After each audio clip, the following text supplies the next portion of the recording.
Bonjour et bienvenue sur la chaîne Armel High Tech. Aujourd'hui, une toute nouvelle vidéo, toujours autour du monde de la Tesla sphère. Nous allons aborder ensemble comment les concurrents de Tesla fourbissent leurs armes. Dans une première partie, je vais vous présenter deux concurrentes que je trouve sérieuses, la Dacia Spring et la Mercedes EQS. Deux extrêmes. Et dans une troisième partie, je vais discuter avec vous pour savoir en quoi, pour moi, ces véhicules sont de vrais concurrents de Tesla. D'ailleurs, n'hésitez pas à mettre en commentaire et me dire pour vous quelle est la voiture électrique qui concurrence le mieux la Tesla Model 3. J'essaierai de répondre et de discuter avec vous sur ce sujet-là. On revient au sujet de la vidéo. Générique.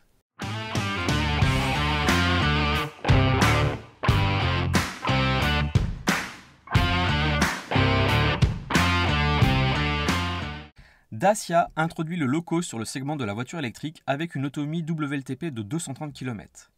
C'est la version européenne de la Renault City KZ2, un modèle réservé à la Chine et dérivé du Renault Kwid. En matière de gabarit, elle affiche 3,73 m de long, 1,62 m de large et 1,52 m de haut pour un empattement de 2,42 m, une parfaite citadine. Le coffre généreux, compte tenu du gabarit de la voiture, totalise 290 litres de volume de chargement. Il peut même grimper à 620 litres une fois la banquette arrière abattue, une vraie différence avec la Renault Twingo, sa principale concurrente dans le groupe Renault. Le moteur de la Dacia Spring affiche une puissance 3 fois inférieure à celle d'une Renault Zoe. La voiture électrique de Dacia cumule 33 kW de puissance, soit 44 chevaux. Son moteur synchrone à aimant permanent délivre 125 Nm de couple. Elle fait le 0 à 100 en 19 secondes 1 pour une vitesse de pointe de 125 km/h. Évidemment, ce n'est pas une sportive et elle l'assume. La Dacia Spring est dotée d'une batterie lithium-ion de 27,4 kWh de capacité, composée de 72 cellules regroupées en 12 modules, et pèse environ 186 kg. En matière d'autonomie, le constructeur annonce 230 km en cycle WLTP et jusqu'à 305 km en mode urbain. La consommation moyenne est ainsi de 13,9 kWh pour 100 km et 10 kWh au 100 km en ville. Installée sur la calandre à l'avant, la trappe de charge de la Spring intègre un connecteur combo DC en option limité à 30 kW de puissance. Celui-ci permet de récupérer 80% d'énergie en 56 minutes de charge. Et un chargeur AC de type 2 autorisant jusqu'à 6,6 kW de puissance. Celui-ci autorise une charge en 4h51 selon Dacia. La Dacia Spring sera commercialisée en 3 finitions. Elle débute à 16 990 €, soit 12 403 € après les aides de l'État. Le niveau Spring Comfort Plus est au tarif de 18 490 €, soit 13 498 bonus inclus. Et une version business pour les professionnels proposée à 12 264 €, bonus déduit. Il prévoit une version utilitaire 2 places, la Dacia Spring Cargo, en 2022. Mercedes vient de présenter sa grande berline électrique de luxe, l'EQS, avec en ligne de mire la Tesla Model S, annonçant plus de 700 km d'autonomie. Au premier coup d'œil, sincèrement, on ne peut que remarquer l'influence de l'aérodynamisme. On le sait bien, c'est crucial pour augmenter l'autonomie. Côté dimension, elle annonce 5,22 m de long, en comparaison des 4,97 m pour la Model S. La Mercedes EQS est la descendante du concept Vision EQS présenté en septembre 2019 au Salon de Francfort. Une grande berline à la ligne épurée, tendue, dotée d'une calandre pleine et une signature lumineuse que l'on retrouvera sur les autres véhicules électriques Mercedes de la gamme EQ. À l'intérieur, la grande berline électrique de Mercedes inaugure un tableau de bord hallucinant, l'Hyperscreen, caractérisé par une dalle unique de 56 pouces, 1,41 m, intégrant 3 écrans, le combiné d'instrumentation de 12,3 pouces, un écran central de 17,7 pouces et un écran passager de 12,3 pouces. Tesla n'a plus le monopole du gigantesque écran central. Force est d'avouer que le QS impressionne. Reste que l'écran de la Model S actuelle et future est toujours une référence en matière d'interface et de réactivité. La vraie différence, c'est cette guerre que Tesla mène contre les boutons et autres commodos. Fidèle à la réputation de la classe S, Mercedes a mis le paquet côté high-tech, avec des innovations comme les portières automatiques, des signaux lumineux projetés sur la route, un assistant virtuel performant et un grand affichage tête haute. Ce dernier permet d'afficher les directions à prendre en superposition de la route devant vous. Côté aide à la conduite, c'est bonnet blanc et blanc bonnet avec de la conduite semi-autonome sur les deux voitures. Et les véhicules premium allemands n'ont rien à envier à Tesla, même si Tesla communique bien plus sur son FSD. Concernant les motorisations, le QS sera fourni avec un moteur de 333 chevaux de puissance et 568 Nm de couple, et une version à 523 chevaux, dual moteur et 855 Nm de couple.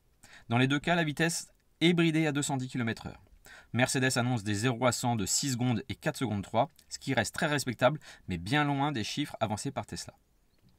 La Mercedes EQS sera déclinée en deux configurations batterie, 90 kWh ou 108 kWh, soit jusqu'à 770 km en cycle WLTP. Alimenté par un système de 400 volts, le chargeur de la Mercedes lui permettra de charger jusqu'à 200 kW en courant continu et jusqu'à 22 kW en alternatif, mieux donc que sur nos Tesla. Mercedes semble être le premier à véritablement attaquer Tesla sur ses terrains de jeu favoris, la technologie embarquée, l'autonomie, l'intérieur futuriste. Le luxe caractérise cette Mercedes EQS. Voilà, nous venons de voir ensemble ces deux modèles. Et je vais essayer de discuter avec vous pour savoir en quoi, pour moi, ces deux stratégies, ces deux propositions sont de vraies concurrentes de Tesla. Tout d'abord, Dacia.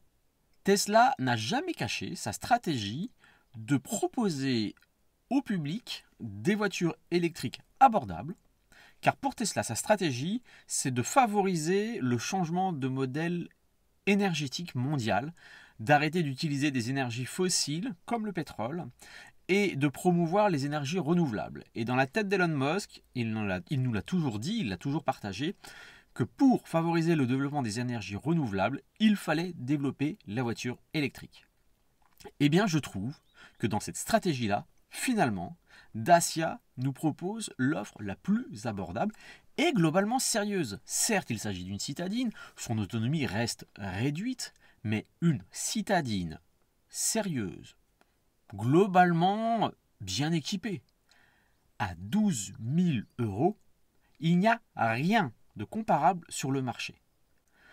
Les Tesla Model 3 sont au mieux à 37 000 € en dehors de quelques régions où on va avoir des aides supplémentaires, des aides régionales notamment.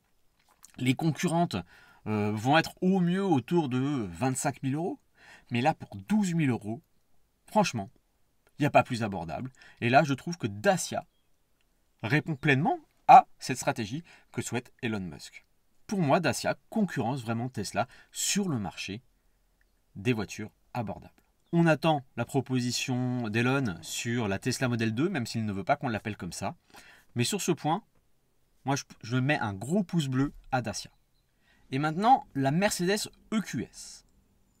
Tesla ne s'est jamais positionné sur le monde des berlines luxueuses et clairement, la Mercedes EQS, dérivée de la Model S, on parle vraiment de berlines luxueuses. Sincèrement, on ne peut pas comparer les deux de ce côté-là, même avec la Model S restylée. Par contre, ce qui je trouve très intéressant, c'est que Mercedes est la vraie première marque à nous proposer un véhicule à plus de 700 km d'autonomie.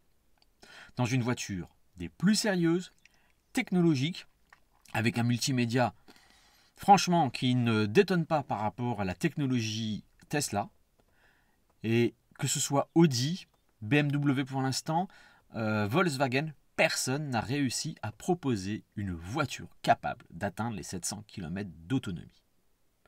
On verra comment sera la Model S qui sortira en fin d'année, notamment la Plaid Plus. On ne sait pas encore à quel tarif sera alignée la Mercedes EQS, mais là, moi, je tire aussi un gros pouce bleu à Mercedes, parce que là, on est vraiment sur un concurrent technologique sérieux pour Tesla. Je ne sais pas pour vous, mais je trouve que le marché devient passionnant. On a quasiment toutes les semaines des annonces de nouveaux véhicules. Je souhaitais vous faire un petit focus sur ces deux véhicules-là, parce que, à leur façon, et de façon très différente, je ne vais bien sûr pas comparer Mercedes à Dacia, même pas Tesla à Dacia. Mais là, sincèrement, je trouve qu'il y a deux propositions, moi, qui m'ont fait réellement plaisir, qui me disent « Yes !» Ça devient super intéressant. On va voir comment Tesla va réagir. On sait très bien qu'Elon a toujours une carte cachée dans sa manche. On l'attend. La Model 2, justement, je vous en parlais un petit peu avant. Je pense qu'on a vraiment hâte tous de découvrir cette future Model 2. Je vous remercie d'avoir suivi cette vidéo. N'hésitez pas à vous abonner, à mettre un pouce bleu. On se retrouve à bientôt pour de nouvelles aventures. Merci, bonne journée. À bientôt sur Armel High Tech.